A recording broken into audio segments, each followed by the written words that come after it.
লাইটের কন্ট্রাকশনের কাজ হচ্ছিল। আমার এই 3 দিন ধরে শরীর খারাপ হয়েছে, জ্বর হয়েছিল।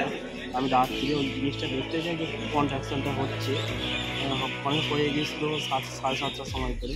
এবার দেখতে গেছি ওই বিষয় নিয়ে, এবার আমাকে মারতেও গেছি। যে কোনো বিষয় নিয়ে কিছু বললেই মারবো, মেরে ফেলে দেবো। তারপর রাস্তাতে এলে ছেদ দিত, এই করবো সেই করবো, মেরে দেবো।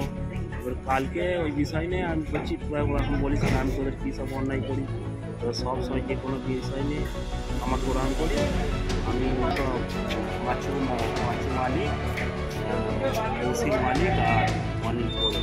তো আমাদের এখানে টিএমসি আজকে হসপিটাল, আর তার পরিপ্রেক্ষিতে থানায় আমরা জিডি করেছি এবং এফআইআর করেছি। এখন পর্যন্ত একটা পান্ডাকেও ধরা হয়নি। কেন? এইটা প্রশাসনের জবাব দিতে হবে, থানাকে এটা জবাব দিতে হবে যে মুখ্যমন্ত্রীর আঙুল হারানিতে এটা হচ্ছে। যে যারা দুষ্কৃতী আছে, যারা মেরেছে, গলায় এবং নামটাকে তাকে খুব করার পরিকল্পনা ছিল, আজকে সেই জায়গায় গিয়ে তাকে অ্যারেস্ট করা হবে না। এরকম বাংলা চলছে এটা। তার পরিপ্রেক্ষিতে আজকে আমরা থানায় এসেছি। আমরা আজকে এটা বলে যাচ্ছি যে তাদের যদি অ্যারেস্ট করা না হয়, আমরা এরপরে এসপি অফিসের সারা জেলা জুড়ে সমস্ত লোককে এসপি অফিসে ঘেরাও করি। এটা আমরা বলে দিলাম আজকে।